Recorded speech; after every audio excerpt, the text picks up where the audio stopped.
सातारा लोणंद मार्गावर सालपे या गावाजवळ भीषण अपघात झालाय। मिनी ट्रॅव्हल्स आणि ट्रकची जोरदार धडक झालेली आहे। या अपघातामध्ये 3 जणांचा जागीच मृत्यू झालाय तर 8 जण गंभीर जखमी झाले। इचलकरंजी इथले भाविक उज्जैनला देवदर्शनासाठी जात असताना ट्रॅव्हल्स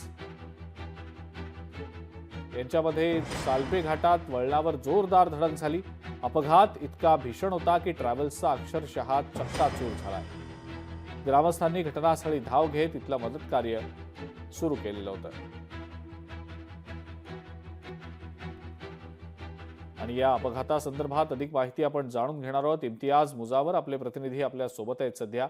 इम्तियाज, मिनी ट्रॅव्हल बस आणि ट्रक यांच्यामध्ये भीषण धडक बसून अपघात झाल्याचं समजतंय। तिघांचा जागीच मृत्यू झाल्याची देखील माहिती मिळते आहे। हा अपघात नेमका कसा झाला, काय सविस्तर अपडेट आहे याबद्दलची?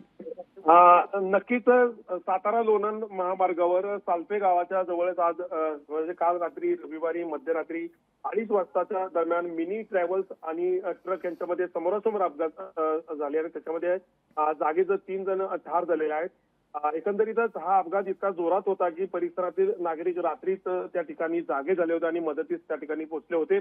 इचलकरंजी येथील भाविक जे काही उज्जैनला देवदर्शनासाठी जात होते आणि ट्रॅव्हल्स आणि यांच्या सालपे घाटामध्ये वळणावरच त्या ठिकाणी जोरदार धडक झाली होती।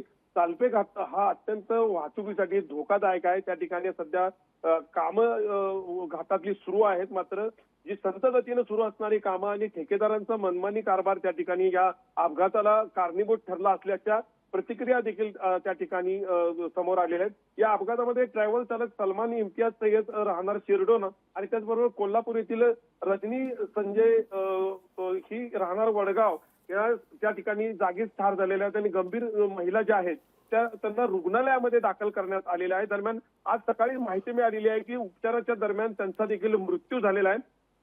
एकंदरीतच हा अपघात इतका भीषण होता की ट्रॅव्हलचा समोरासमोर अक्षरशः त्या ठिकाणी चक्काचूर झालेला आहे। ग्रामस्थ मध्यरात्री त्या ठिकाणी अपघातग्रस्तांना मदत करण्यासाठी त्या ठिकाणी पोहोचलेले आहेत। एकंदरीतच काही जखमींची प्रवृत्ती आता स्थिर आहे आणि या अपघाताची नोंद लोणंद पोलीस ठाण्यामध्ये झालेली आहे। ठीक आहे इम्तियाज, धन्यवाद। सविस्तर माहिती आपण दिलीत त्याबद्दल। लोकशाही मराठी ऐका, पहा, जागरूक रहा।